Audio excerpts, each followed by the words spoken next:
بسم اللہ الرحمن الرحیم رب اشرح لی صدری ویسر لی امری واحلل عقدۃ من لسانی یفقہوا قولی۔ ناظرین، حسب معمول عابد اوان آپ کی خدمت میں حاضر ہے۔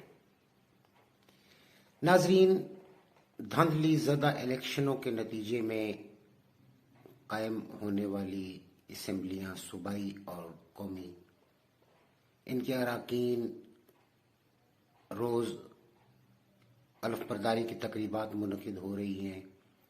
تمام اراکین صوبائی اسمبلیوں کے تقریباً تمام اراکین نے حلف اٹھا لیا ہے، اور 29 تاریخ کو متوقع ہے کہ قومی اسمبلی کا اجلاس ہوگا، جس میں قومی اسمبلی کے اراکین بھی حلف برداری کی تقریب میں شرکت کریں گے اور اپنا حلف لے لیں گے۔ اس کے بعد آئندہ 2-3 روز میں نئے وزیر اعظم کو منتخب کر لیا جائے گا، جو یقیناً شہباز شریف صاحب ہی ہوں گے، اور وہ اپنے عنان حکومت سنبھال لیں گے۔ اس دفعہ کسی جماعت کو واضح اکثریت نہیں ہے، لیکن پیپلز پارٹی اور مسلم لیگ نون نے سسٹم کو بچانے کے لیے اتحاد کیا ہے اور قوم پر احسان چڑھا دیا ہے۔ بلاول بھٹو نے یہ کہہ کر کہ ہمیں پاکستان کھپے کا نعرہ لگانا ہے، ہم اس سسٹم کو بچانا چاہتے ہیں، اس جمہوریت کو بچانا چاہتے ہیں، بغیر حکومت میں شامل ہوئے کوئی وزارت نہیں لیں گے، اور ہم صرف سسٹم کو بچانے کے لیے نون لیگ کا ساتھ دیں گے۔ سوال یہ پیدا ہوتا ہے کہ سسٹم میں کیا ہے کہ جس کو بچانے کے لیے یہ اپنی سیاست کو داؤ پر لگا کر، سیاست کی قربانی دے کر خدمت گاری کر رہے ہیں، صرف وہ کیا کہتے ہیں کہ خدائی خدمتگار بن رہے ہیں، سسٹم کو بچا رہے ہیں۔ سسٹم کو بچانا کیوں ضروری ہے؟ یہ سسٹم کیا ہے؟ یہ جمہوری نظام کیا ہے؟ 26 کروڑ عوام میں سے 8 کروڑ لوگ ووٹ پول کرتے ہیں، یعنی 18 کروڑ لوگ، جن میں سے کم از کم 4 کروڑ وہ لوگ ہیں جن کا ووٹ بنا ہوا ہے لیکن وہ ووٹ پول کرنے نہیں گئے۔ 26 کروڑ کی آبادی ہے، جس میں سے 14 کروڑ لوگوں کے ووٹ بنے ہوئے ہیں جو اس اہلیت رکھتے ہیں کہ وہ ووٹ پول کریں۔ ان 14 کروڑ میں سے 8 کروڑ لوگوں نے ووٹ پول کیا۔ ان 8 کروڑ ووٹوں میں سے تقریباً کروڑ سوا کروڑ ووٹ لینے والی جماعت جو ہے وہ 26 کروڑ عوام کی نمائندہ بن کے حکومت سنبھال لیتی ہے۔ اس دفعہ تقریباً سوا کروڑ ووٹ ہیں ان کے پاس۔ پیپلز پارٹی کے 67 لاکھ ووٹ بھی جمع کر لیں اس میں تو 2.25 کروڑ تقریباً بن جاتے ہیں۔ تو 2.25 کروڑ ووٹوں کے لینے والے جو ہیں وہ حکومت سازی کر رہے ہیں، اور ان کا دعویٰ یہ ہے کہ وہ 26 کروڑ عوام کے نمائندہ ہیں۔ یہ ہے ہماری جمہوریت، جو کہ کسی طور بھی، اگر یہ 8 کروڑ کے 8 کروڑ ووٹ پول ہو جائیں اور کسی ایک کو مل جائیں، پھر بھی وہ 26 کروڑ کے نمائندہ ہونے کے دعوے دار نہیں ہو سکتے۔ لیکن یہ 1.5-2 کروڑ ووٹوں والے جو ہیں، یہ 26 کروڑ کے نمائندہ بن کے آ رہے ہیں۔ چلے مان لیا یہ بن گئے، ان کے پاس اکثریت کسی کے پاس بھی نہیں ہے۔ اس سے پہلے 2/3 اکثریتوں لینے والے بھی ناکام گئے ہیں۔ نواز شریف صاحب کو 2/3 اکثریت ملی تھی، اور 1-2 حکومتیں بھی بنی ہیں جن کو 2/3 اکثریت ملی تھی، وہ بھی کوئی ڈیلیور خاص نہیں کر سکے۔ آخر اس کی وجہ کیا ہے؟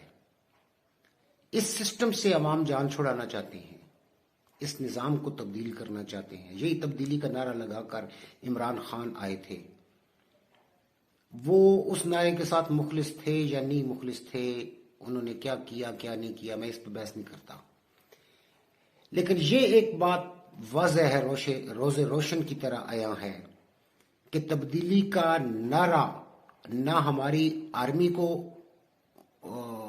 منظور ہے، نہ ہماری بیوروکریسی کو منظور ہے، اور نہ ہی پرانے سیاستدان یہ چاہتے ہیں۔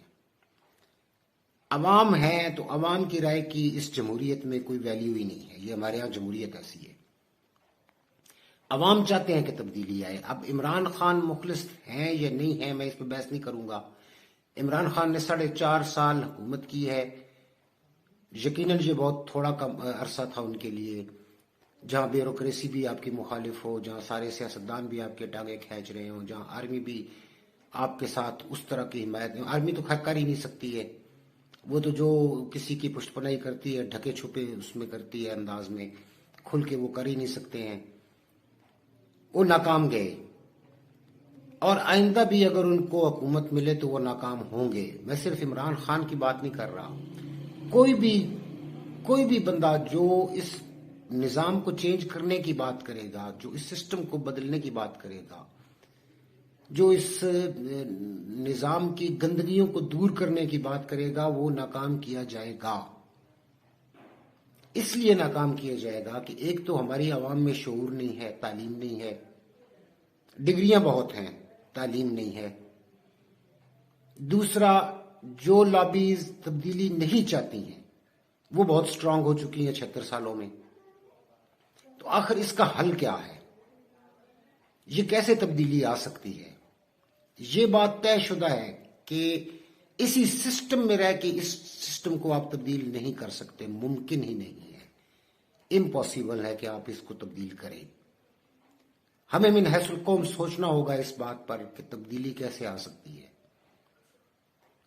اس سے پہلے دو جماعتیں، جیسے وہ باری کا بخار ہوتا ہے، اس طرح اس قوم کو چمٹی ہوئی تھی، ایک دفعہ ایک جماعت آتی تھی، پھر دوسری آتی تھی، پھر پہلی آتی تھی۔ اب فرق صرف اتنا پڑا ہے کہ 3 جماعتیں ہو گئی ہیں۔ اب باری جو ہے وہ تھوڑی سی دور ہو کے آئے گی، پہلے ایک ٹرم ایک کی ہوتی تھی، دوسری ہوتی تھی، اب بیچ میں تیسرا بھی آ گیا ہے عمران خان۔ یہ تبدیلی کیسے آئی؟ اس پر غور کرنا ہے ہمیں من حیث القوم کہ ہمیں یہ ناکامیاں کیوں ملتی ہیں۔ اب عوام کی اکثریت بھی عمران خان کے ساتھ ہے، عمران کا نعرہ بھی یہ ہے کہ میں تبدیلی لاؤں گا، لیکن وہ تبدیلی لانے میں ناکام ہے۔ ہمیں اس پر غور کرنا ہے۔ کل سے انشاءاللہ اس مختصر سے وقت میں تھوڑی تھوڑی سی گفتگو اس پر کی جائے گی کہ ہم تبدیلی کیسے لا سکتے ہیں، کیسے اس سسٹم کو تبدیل کیا جا سکتا ہے، کیسے غریب کو اس کا حق مل سکتا ہے، کیسے یہ ملک ترقی کر سکتا ہے، کیسے کرپشن کا خاتمہ ہو سکتا ہے۔ یہ میرا موضوع ہوگا کل سے گفتگو کا۔ آج کے لیے اتنا ہی۔ اپنا خیال رکھیے گا۔ زندگی ہوگی تو کل انشاءاللہ بامقصد گفتگو کے ساتھ میں حاضر ہوں گا۔ تب تک کے لیے اجازت۔